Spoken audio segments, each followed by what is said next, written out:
ಮನೆಯ ಮಗಳಿವಳು ನಮ್ಮ ಪುಣ್ಯವತಿ. ಛೇ, ಪದ್ಮಿನಿಗೆ ಎಷ್ಟೊಂದು ಬೇಜವಾಬ್ದಾರಿನ. ಎಣ್ಣೆ ಮೇಲೆ ಕಾಲಿಟ್ಟು ಬಿದ್ದರೆ ಏನಾಗುತ್ತೆ ಅನ್ನೊಂದು ಪ್ರಜ್ಞೆ ಬೇಡವಾ ಅವಳಿಗೆ? ಅವಳಿಗೆ ಇಷ್ಟು ಸೂಕ್ಷ್ಮನೂ ಇಲ್ಲ ಅಂತ ನಾನು ಅನ್ಕೊಂಡಿರ್ಲಿಲ್ಲ. ಇಲ್ಲ ಅಮ್ಮಾಜಿ, ಅಕ್ಕ ಎಣ್ಣೆನ ಚೆಲ್ಲಿಲ್ಲ.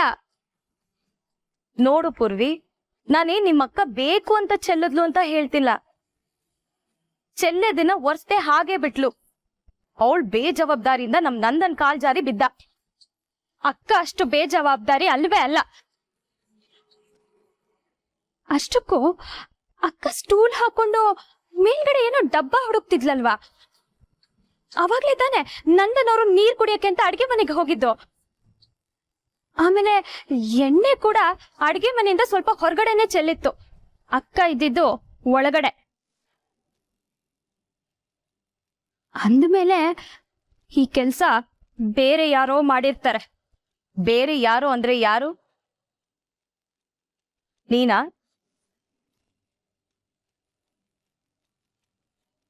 ನೀನ ಎಣ್ಣೆ ಚೆಲ್ಲಿ ನಂದನ್ ಬೀಳೋ ಹಾಗಾಗಿದ್ದು?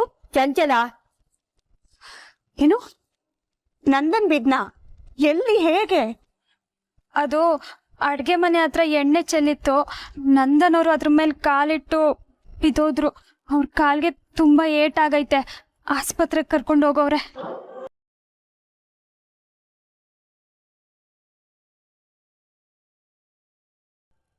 ಅತ್ತೆ, ನಂಗೊಂದು ಪ್ಲಾನ್ ಹೊಳಿದಿದೆ. ನೀವು ನನ್ನ ಸಪೋರ್ಟ್ಗಿರಿ. ಮೆಕ್ಕಿರೋದನ್ನ ನಾನ್ ನೋಡ್ಕೋತೀನಿ. ಆದ್ರೆ ನಂದನ್ಗೆ ಸ್ವಲ್ಪ ಅಪಾಯ ಆಗತ್ತೆ.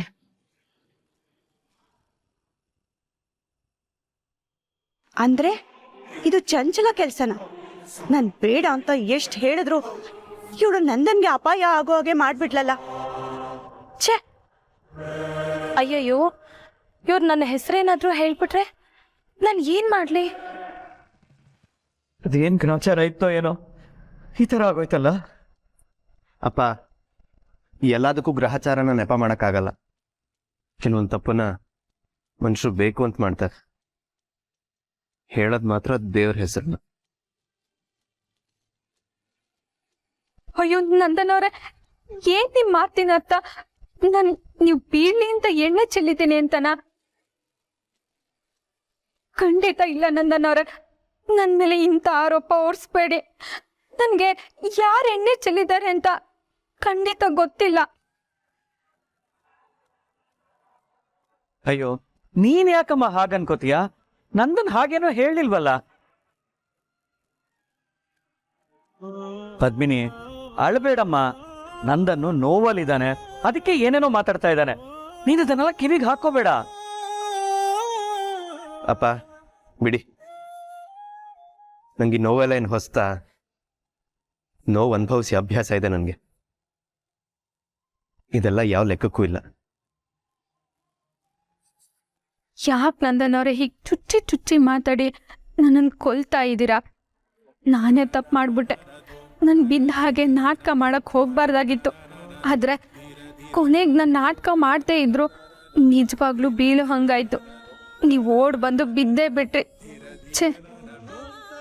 ಅಪ್ಪ, ಮೊದಲು ಮನೆಗೆ ಹೋಗೋಣ. ನಂಗೆ ಇಲ್ಲಿರಕ್ಕಾಗ್ತಿಲ್ಲ. ಹೋಗೋಣ ನಂದನ್, ಡಾಕ್ಟರ್ ಬರ್ಲಿ, ಅವ್ರು ನಿನಗೆ ಮೆಡಿಸಿನ್ ಎಲ್ಲ ಬರ್ಕೊಡ್ಬೇಕಲ್ವಾ? ಎಷ್ಟು ದಿನ ರೆಸ್ಟ್ ಮಾಡಬೇಕು ಅಂತ ತಿಳಿಸ್ಬೇಕಲ್ವಾ? ಇದು ಬರೀ ನೋವಲ್ಲ, ಕ್ರ್ಯಾಕ್ ಬಂದಿದೆ. ನಂಗೆ ಇಲ್ಲಿ ಉಸಿರು ಕಟ್ದಂಗೆ ಆಗ್ತಿದೆ ಅಪ್ಪ. ಬನ್ನಿ, ನಾನು ಆಚೆ ಕರ್ಕೊಂಡು ಹೋಗ್ತೀನಿ. ಆಚೆ ಒಳ್ಳೆ ಗಾಳಿ ಬಿಡಿಸೈತೆ, ನಿಮ್ಗೆ ಆರಾಮಾಗತ್ತೆ. ಏನೂ ಬೇಡ, ನೀನು ಆ ತೊಂದರೆನೇ ತಗೋಬೇಡ. ಅಪ್ಪ ಬನ್ನಿ ಹೋಗೋಣ.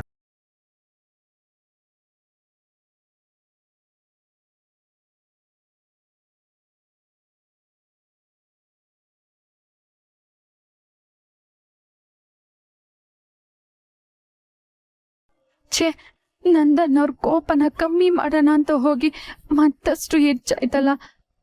ಈ ಎಣ್ಣೆ ಚೆಲ್ದವ್ರು ಯಾರು? ನಾನು ಅಡುಗೆ ಮನೆಗೆ ಹೋಗುವಾಗ ಎಣ್ಣೆ ಬಿದ್ದಿರ್ಲಿಲ್ಲ ಅಲ್ವಾ?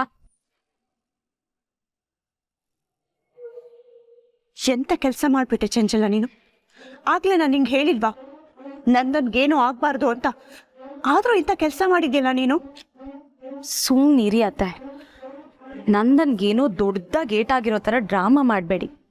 ಜಸ್ಟ್ ಕೈಗೊಂಚೂರು ಕಾಲ್ಗೊಂಚೂರು ಏಟಾಗಿದೆ ಅಷ್ಟೇ. ಚಿಲ್. ಸಾಕು, ಸುಮ್ಮನೆ ಇರು. ಚೂರು ನೋವಾಗಿದೆಯೋ ಅಥವಾ ಮುರ್ದೆ ಹೋಗಿದೆಯೋ ಅನ್ನೋದು ಡಾಕ್ಟರ್ ಹತ್ರ ಹೋಗಿದ್ರಲ್ಲ, ಅವ್ರ ಮನೆಗೆ ವಾಪಸ್ ಬಂದ್ಮೇಲೆ ಗೊತ್ತಾಗತ್ತೆ. ಅಲ್ಲ, ನಂದನ್ ನಿನ್ಗೇನ್ ಮಾಡಿದಾನೆ? ಪದ್ಮಿನಿ ಮೇಲಿರೋ ಕೋಪಕ್ಕೆ ನಂದನಕ್ಕೆ ಶಿಕ್ಷೆ ಕೊಟ್ಬಿಟ್ಟಿಲ್ಲ ನೀನು. ಅತ್ತೆ, ತುಂಬ ಎಮೋಷ್ನಲ್ ಆಗಕ್ಕೆ ಹೋಗಬೇಡಿ. ಜಸ್ಟ್ ಪ್ರಾಕ್ಟಿಕಲ್ ಆಗಿ ಥಿಂಕ್ ಮಾಡಿ. ನಮ್ಗೇನು ಪದ್ಮಿನಿ ಅಪರಾಧಿ ಆಗ್ಬೇಕಾಗಿತ್ತು ತಾನೆ. ಸೊ ನಂದನ್ಗೆ ಏನಾದ್ರೂ ಅಪಾಯ ಮಾಡೋದು ಅನಿವಾರ್ಯ ಆಗಿತ್ತು. ಸೊ ಮಾಡ್ದೆ ಅಷ್ಟೇ. ನೋಡು, ಮಾಡೋದೆಲ್ಲ ಮಾಡಿ ಮೊಂಡವಾದ ಮಾಡ್ಬೇಡ ನೀನು. ನನ್ ಬರ್ತಾ ಇರೋ ಕೋಪಕ್ಕೆ ಅಮ್ಮಾಜಿ ಹತ್ರ ಹೋಗಿ ಎಣ್ಣೆ ಚೆಲ್ಲಿದ್ ನೀನೆ ಅಂತ ಹೋಗಿ ಹೇಳ್ಬಿಡ್ತೀನಿ. ಅಯ್ಯೋ ಪ್ಲೀಸ್ ಅತ್ತೆ, ಆ ರೀತಿಯೆಲ್ಲ ಮಾಡಕ್ ಹೋಗ್ಬೇಡಿ. ನಾನೇನು ಇದನ್ನೆಲ್ಲ ನನ್ನ ಖುಷಿಗೆ ಮಾಡ್ತೀನಾ? ನಿಮಗೂ ಆ ಪದ್ಮಿನಿ ಅಂದ್ರೆ ಇಷ್ಟ ಇಲ್ಲ ತಾನೆ?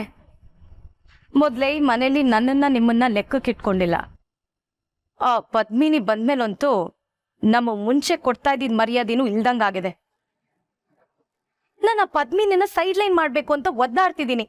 ನೀವ್ ನೋಡಿದ್ರೆ ಇದನ್ನೆಲ್ಲ ಅಮ್ಮಾಜಿಗೆ ಹೇಳ್ತೀನಿ ಅಂತ ಹೇಳ್ತಿದ್ದೀರಲ್ಲ. ನೀನ್ ಮಾಡಿರೋ ಕೆಲ್ಸನೇ ಅಂತದ್ ಕಣೆ.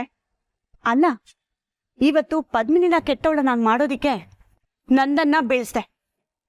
ನಾಳೆ ನೀನ್ ಒಳ್ಳೆಯವಳಾಗೋದಿಕ್ಕೆ ನನಗೇನು ಮಾಡಲ್ಲ ಅನ್ನೋದಕ್ಕೆ ಏನ್ ಗ್ಯಾರಂಟಿ? ಇನ್ನು ನೀನ್ ನಂಬೋದ್ರಲ್ಲಿ ಅರ್ಥನೇ ಇಲ್ಲ. ಚಂಚಲ, ಹೆಸರಿಗೆ ತಕ್ಕ ಹಾಗೆ ಇದೆಯಾ. ನಿನ್ ಮನ್ಸಲ್ಲಿ ಯಾವಾಗ ಏನ್ ಓಡುತ್ತೋ ಏನು, ಆ ದೇವ್ರೇ ಬಲ್ಲ. ಸರಿ, ಈಗೇನು? ನಾನೇ ಎಣ್ಣೆ ಚೆಲ್ಲಿತು ಅಂತ ಅಮ್ಮಾಜಿ ಹತ್ರ ಹೇಳ್ತೀರಾ? ಸರ್, ಹೇಳೋದಿದ್ರೆ ಹೇಳಿ. ನಾನಂತೂ ಸುಮ್ಮನೆ ಇರಲ್ಲ. ನಾನು ಎಲ್ಲ ವಿಷಯನೂ ಅಮ್ಮಾಜಿಗೆ ಹೇಳ್ತೀನಿ. ನೀವ್ ನನ್ನ ಜೊತೆ ಎಲ್ಲ ವಿಷಯದಲ್ಲೂ ಕೈ ಜೋಡಿಸಿದ್ದು, ಮೊನ್ನೆ ವಾಷಿಂಗ್ ಮಿಷಿನ್ ತಂದಿದ್ದು, ಪದ್ಮಿನಿ ಕೈಲಿ ಬಟ್ಟೆ ಹೋಗ್ಸಿದ್ದು, ಒಂದೊಂದಾಗಿ ಎಲ್ಲ ಹೇಳ್ತೀನಿ. ಹೇ, ಈಗ ಅದೆಲ್ಲ ಯಾಕೆ ಬಿಡು.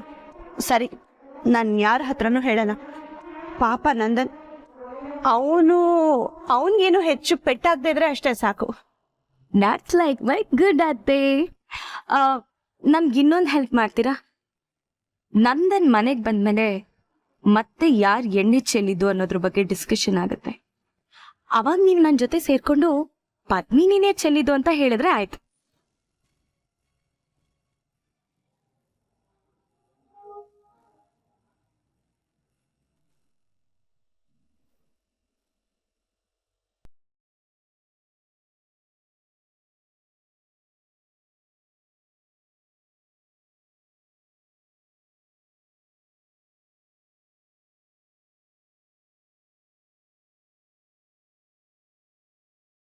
ನೋಡಿ, ಇನ್ನೊಂದು ವಾರ ನೀವು ಓಡಾಡೋ ಹಾಗಿಲ್ಲ. Complete rest. ಇನ್ನೊಂದು ವಾರ ಆದಮೇಲೆ ಬೇಕಾದ್ರೆ ಯಾರನ್ನ ಸಹಾಯ ತಗೊಂಡು ಓಡಾಡೋದಕ್ಕೆ ಪ್ರಾರಂಭ ಮಾಡ್ಬೋದು. ಕೈಯೂ ಅದೇ ಥರನೇ. ಇನ್ನೊಂದು ವಾರ ಆರಾಮ್ ಪೋಚ್ ಹಾಕೊಂಡಿರಿ. ಇನ್ನೊಂದು ವಾರ ಆದ್ಮೇಲೆ ಬನ್ನಿ, ಎಕ್ಸ್ರೇ ಮಾಡೋಣ. ಸರಿ ಡಾಕ್ಟರ್, ಕೆಲವು ಕ್ಯಾಲ್ಸಿಯಂ ಟ್ಯಾಬ್ಲೆಟ್ಸ್ನ ಬರ್ಕೊಟ್ಟಿದ್ದೀನಿ, ಅದು ಮಿಸ್ ಮಾಡ್ದಂಗೆ ತೊಗೊಳ್ಳಿ. ತುಂಬ ಪೇಯ್ನ್ ಆದರೆ ಕ್ರೀಮ್ ಬರ್ಕೊಟ್ಟಿದ್ದೀನಿ, ಹಚ್ಕೊಳ್ಳಿ. ಕೈಗಾಗಲಿ ಕಾಲ್ಗಾಗಲಿ ಮಸಾಜ್ ಮಾಡ್ಕೊಳಕ್ಕೆ ಹೋಗಬೇಡಿ. Okay okay doctor. ಓಕೆ, ಅಲ್ಲಿ ಯಾಕಿದ್ರಾ? ಬನ್ನಿ. ನೀವೇ ತಾನೇ ಅವ್ರ ಹೆಂಡತಿ?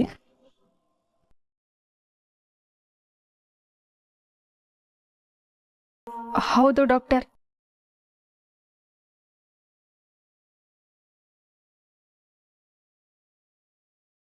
ನೀವು ಅವ್ರ ಜೊತೆಲೇ ಇದ್ದು ಒಂದು ವಾರ ಕೇರ್ಫುಲ್ ಆಗಿ ನೋಡ್ಕೊಳ್ಳೋ ಜವಾಬ್ದಾರಿ ನಿಮ್ಮದು. ಓಕೆ,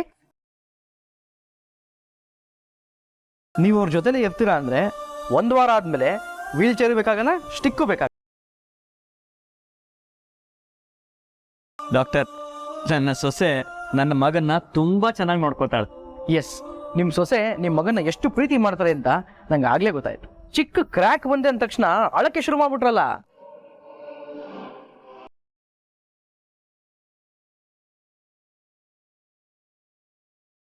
ನಾವೀಗ ಹೊರಡ್ಬೋದಲ್ವ doctor? Sure. Thank you. Thank you. ಬಾಯ್.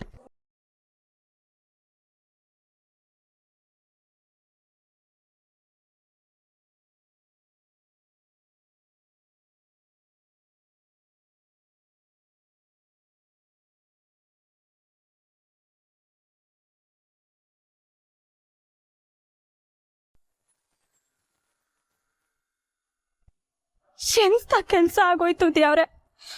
ಅಕ್ಕ ಮತ್ತೆ ನಂದನವರು ಹತ್ರ ಆಗ್ಬೇಕು, ಅವರಿಬ್ರ ಮಧ್ಯೆ ಇತ್ತು ಕೋಪ ತಾಪ ಎಲ್ಲ ಹೊಂಟೋಗ್ಬೇಕು ಅಂತ ಅಕ್ಕನ್ಗೆ ಐಡಿಯಾ ಕೊಟ್ಟವಳೆ ನಾನು. ನನ್ನ ಉದ್ದೇಶ ಅವರಿಬ್ಬರನ್ನ ಒಂದ್ ಮಾಡೋದಾಗಿತ್ತು. ಆದ್ರೆ ಏನೇನೋ ಆಗೋಗಿ ನಂದನವ್ರಿಗೆ ಏಟಾಗೋಂಗಾಗೋಯ್ತಲ್ಲ. ಅದು ಯಾರು ಎಣ್ಣೆ ಚೆಲ್ಲಿದ್ರು ಏನೋ, ಆದ್ರೆ ಈಗದು ಅಕ್ಕನ ತಲೆ ಮ್ಯಾಕ್ ಬತ್ತೈತೆ. ಹಂಗೇನಾದ್ರೂ ಆಗ್ಬಿಟ್ರೆ ಈಗ ನಂದನವ್ರಿಗೆ ಮಾತ್ರ ಅಕ್ಕನ ಮ್ಯಾಕೆ ಬೇಸರ ಐತೆ. ಆಮೇಲೆ ಮನೆಯವರೆಲ್ಲ ಅವಳನ್ನ ತಪ್ಪು ತಿಳ್ಕೊಂಡು ಅವಳ ಮೇಲೆ ಬೇಸರ ಮಾಡ್ಕೊಂಡ್ಬಿಡ್ತಾರಲ್ಲ. ಇಲ್ಲ ಇಲ್ಲ, ಯಾವುದೇ ಕಾರಣಕ್ಕೂ ಹಂಗಾಗ್ಬಾರ್ದು. ನಂದನವ್ರಿಗೆ ಏನು ಆಗದೆ ಇರ್ಲಿದ್ದೆ ಅವ್ರೆ, ಅಕ್ಕನ ಮ್ಯಾಕೆ ಯಾವ ಆಪಾದನೆನೂ ಬರದೇ ಇರಲಿ. ಅವಳನ್ನ ನೀನೇ ಕಾಪಾಡಬೇಕು, ಅವಳ ಸಂಸಾರನ ನೀನೇ ಸರಿ ಮಾಡಬೇಕು.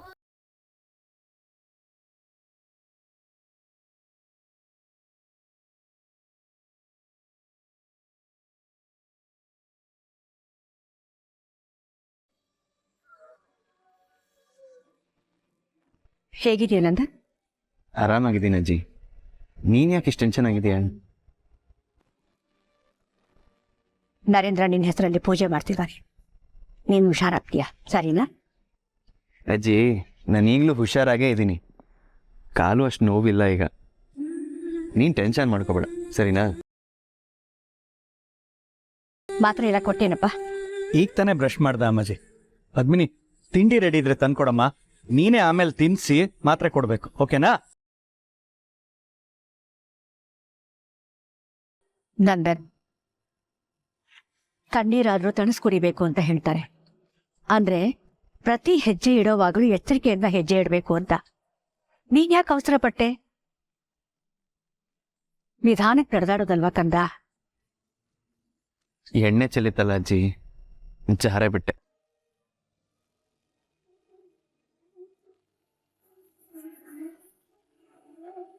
ಇಷ್ಟಕ್ಕೂ ಎಣ್ಣೆ ಯಾರು ಚೆಲ್ಲಿದ್ದು? ನಿನ್ನೆಯಿಂದ ನನಗೆ ಈ ಪ್ರಶ್ನೆಗೆ ಉತ್ತರನೇ ಸಿಗ್ತಾ ಇಲ್ಲ.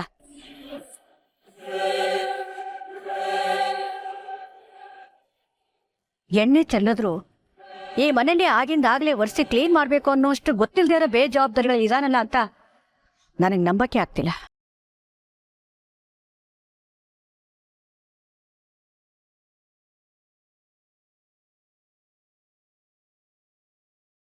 ಅತ್ತೆ, ಈಗ ಅಮ್ಮಾಜಿ ಕೈಲಿ ಪದ್ಮಿನಿ ಹೇಗೆ ಬಯಸ್ಕೊಳ್ತಾಳೆ ಅಂತ ನೋಡ್ತಾರೆ.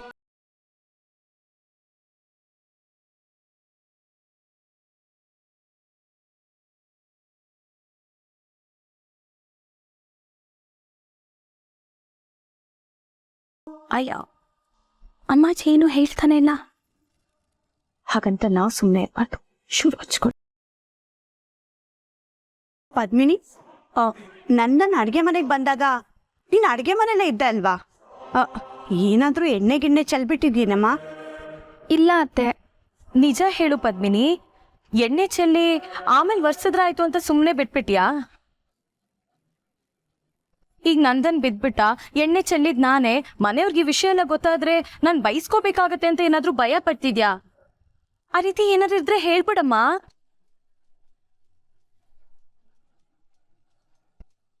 ಚಂಚಲ, ಪದ್ಮಿನಿ ಯಾಕಂತ ಕೆಲಸ ಮಾಡ್ತಾಳೆ? ಅಯ್ಯೋ ಮಾವ, ಅವಳು ಬೇಕು ಅಂತ ಮಾಡಿದ್ಲು ಅಂತ ನಾ ಹೇಳ್ತಿಲ್ಲ. ಇದೆಲ್ಲ ನಡಿಬೇಕಾದ್ರೆ ನಾನು ಇಲ್ಲೇ ಹಾಲ್ನಲ್ಲಿದ್ದೆ. ಪದ್ಮಿನಿ ಸ್ಟೂಲ್ ಹಾಕೊಂಡು ಕಿಚನ್ ಅಲ್ಲಿದ್ಲು. ನನ್ನ ನೀರ್ ಕುಡಿಬೇಕು ಅಂತ ಕಿಚನ್ಗೆ ಹೋದ, ಜಾರ್ ಬಿದ್ಬಿಟ್ಟ. ಇಷ್ಟೇ ಮಾವ ನಂಗೆ ಗೊತ್ತಿರೋದು.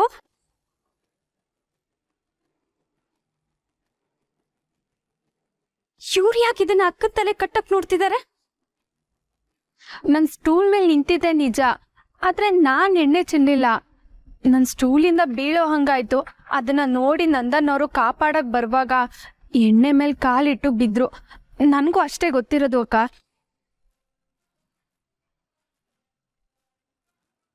ಪದ್ಮಿನಿ, ನೀನಿದಕ್ಕೆಲ್ಲ ಹೊಣೆ ಅಲ್ಲ ಅಂತ ನನಗೆ ಗೊತ್ತಮ್ಮ. ಬಾಬಾ, ಒಂದ್ ನಿಮಿಷ.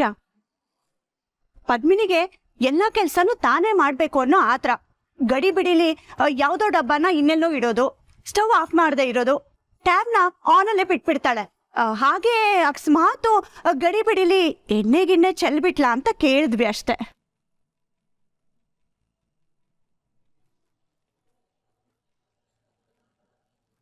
ನೋಡಮ್ಮ ಪದ್ಮಿನಿ, ಕೆಲ್ಸದ ಗಡಿ ಬಿಡಿಲಿ ಏನೋ ಎಡ್ವಟ್ ಮಾಡ್ಕೊಂಡು ಇನ್ನೊಬ್ರಿಗೆ ತೊಂದರೆ ಕೊಡೋದು ತುಂಬಾ ತಪ್ಪು. ಇನ್ಮುಂದೆ ಆದ್ರೂ ಸ್ವಲ್ಪ ನೋಡ್ಕೊಂಡು ಕೆಲಸ ಮಾಡು. ಈಗ ನೋಡು, ನಂದನ್ಗೆ ಮೀಟಿಂಗ್ ಇತ್ತು, ಅವ್ನು ಹೋಗಕ್ಕೆ ಆಗಲ್ಲ. ಚಂಚಲ, ಮೀಟಿಂಗ್ ಎಲ್ಲ ಬಿಡು. ಪಾಪ ನಂದನ್ ಇದನ್ನೆಲ್ಲ ಅನುಭವಿಸ್ಬೇಕಲ್ಲ. ಇದಕ್ಕೆ ಯಾರು ಹೊಣೆ?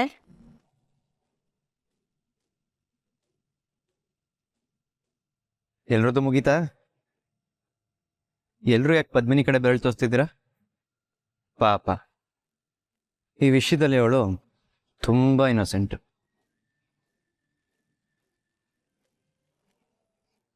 ಅವಳಿಗೆ ಹೀಗಾಗತ್ತೆ ಅಂತ ಗೊತ್ತೇ ಇರಲಿಲ್ಲ. ಅವಳಿಗೆ ಬೈಬೇಡಿ, ಸರಿಯಾಗಿ ನೋಡದೆ ನಡೆದಿದ್ದು ನನ್ನ ತಪ್ಪು ಹೆಜ್ಜೆ ಇಟ್ಟವನು ನಾನು. ಆ ದಾರಿಲಿ ನಡೆಯಕ್ಕೆ ಮುಂಚೆ ಯೋಚನೆ ಮಾಡಬೇಕಾಗಿತ್ತು.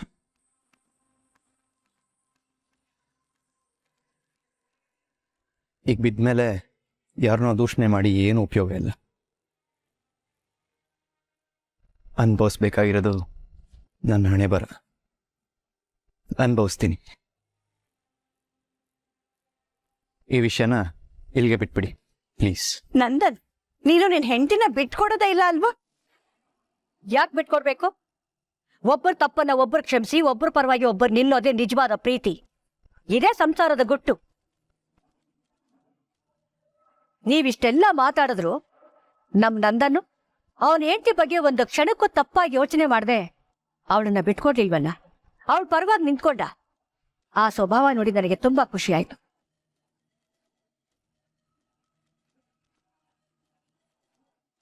ಇನ್ನು ಪದ್ಮಿನಿ ಈ ತಪ್ಪನ್ನ ಮಾಡೋದಕ್ಕೆ ಸಾಧ್ಯನೇ ಇಲ್ಲ. ಯಾಕೆಂದ್ರೆ ಅವಳ ಪ್ರಾಮಾಣಿಕತೆ ಬಗ್ಗೆ ನನಗೆ ತುಂಬಾ ವಿಶ್ವಾಸ ಇದೆ.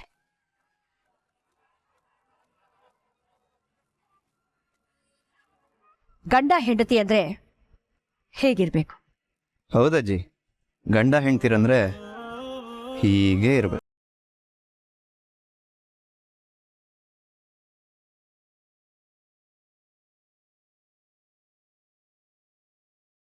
ಪದ್ಮಿನಿ, ಆಗಿದ್ದೆಲ್ಲ ಆಗೋಯ್ತು.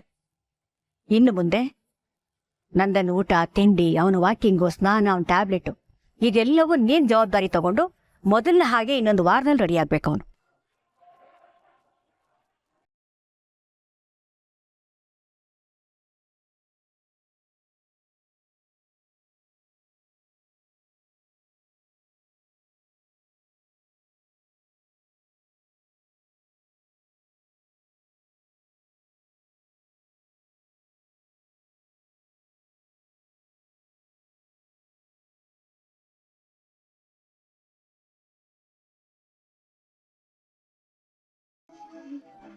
ನಂದನ್ನವ್ರೆ, ನೀವು ಇಲ್ಲೇ ಇರಿ, ನಾನು ಹೋಗಿ ತಿಂಡಿ ತಗೊಂಡ್ಬರ್ತೀನಿ. ನಂಗೆ ಬೇಡ. ಅಯ್ಯೋ, ನೀವು ಒಂದೇ ಒಂದು ತುತ್ತು ತಿಂದಿರೋದಷ್ಟೇ, ಈಗ ಮಾತ್ರ ಎಲ್ಲ ತಗೋಬೇಕು. ಹಿಂಗೆ ಹೇಳಿದ್ರೆ ಹೆಂಗೆ ನಂದನ್ನವ್ರೆ? ನಾನು ತಗೋಬರ್ತೀನಿ. ನೋಡು, ನೀನು ನನ್ನ ಯಾವ ಕೆಲಸನೂ ಮಾಡ್ಕೊಡೋದು ಬೇಕಾಗಿಲ್ಲ. ಅಜ್ಜಿ ಹೇಳಿದಾಗ ಇಲ್ಲ ಅನ್ನಕ್ಕಾಗಲಿಲ್ಲ ನನಗೆ. ಹಂಗಂತ ನಿನ್ ಕೆಲೆಲ್ಲ ಕೆಲಸ ಮಾಡಿಸ್ಕೊಳ್ತೀನಿ ಅಂತಲ್ಲ. ನೋಡಿ, ನಿಮ್ಗೆ ಈ ಥರ ಆಗಕ್ಕೆ ಒಂದು ಅರ್ಥದಲ್ಲಿ ನಾನೇ ಕಾರಣ. ನನ್ನ ಕಾಪಾಡಕ್ಕೆ ಹೋಗಿ ಅಲ್ವಾ ನೀವು ಬಿದ್ದಿದ್ದು. ಅದಕ್ಕೆ ನೀವು ಹುಷಾರಾಗೋವರೆಗೂ ನಿಮ್ಮ ಸೇವೆ ಮಾಡಕ್ ಬಿಡಿ ಪ್ಲೀಸ್. ನಿನಗೆ ಸಹಾಯ ಮಾಡೋಕ್ಕೋಗಿ ನಾನು ತೊಂದರೆಯಲ್ಲಿ ಸಿಕ್ಕಾಕೊಂಡಿರೋದು ಇದೇ ಮೊದಲನೇ ಸಲ ಅಲ್ವಲ್ಲ. ಬಿಡು. ನಿಮ್ಮ ಮನಸ್ಸಿಗೆ ಖುಷಿ ಆಗತ್ತೆ ಅನ್ನೋದಾದ್ರೆ ನನಗೆ ಎಷ್ಟು ಬೇಕಾದರೂ ಚುಚ್ಚು ಮಾತಾಡಿ, ನಾನು ಸಹಿಸ್ಕೋತೀನಿ. ಆದರೆ ನಿಮಗೆ ಸಹಾಯ ಮಾಡೋಕ್ಕೆ ನನಗೆ ಅವಕಾಶ ಮಾಡಿಕೊಡಿ ನಂದನವ್ರೆ. ಈ ರೀತಿಲಾದರೂ ನಿಮಗೆ ನೆರವಾಗಿ ನನ್ನ ಮನಸ್ಸು ಹಗುರ ಆಗ್ತೈತೆ. ಓಹೋ, ಹಾಗ ಅಂದರೆ ನೀನು ಮಾತ್ರ ಗಿಲ್ಟಿಂದ ಆಚೆ ಬಂದು ಆರಾಮಾಗಿರ್ಬೇಕು ಅಲ್ವಾ? ನಾನೇನು ಮಾಡಬೇಕು?